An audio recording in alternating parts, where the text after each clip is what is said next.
Assalomu alaykum hammaga. Jetor X70 Plus mashinamizga korobka mo'ylarini alishtiramiz. Nasib bo'lsa Xudo xolasa. Redline bamper qo'yganlar. Agar kimga shunaqa bamperlar qo'yish kerak bo'lsa, kelasizlar. Bizda sotuvda mavjud bu bamperlardan. Oqi, qorasi qaysi kerak bo'lsa hammasidan bor. Korobka mo'ylarini to'kamiz. Bismillah deb.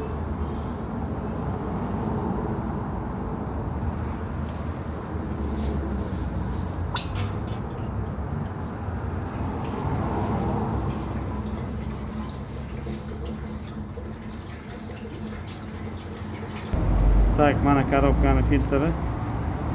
Har yo'q alishtirganda обязательно alishtirish kerak. Keyin yog'ini ham vaqt-vaqtida alishtiringlar. Mana bu kishi vaqtida kelgan yerda, uni qarayib ham ketmagan yog'i.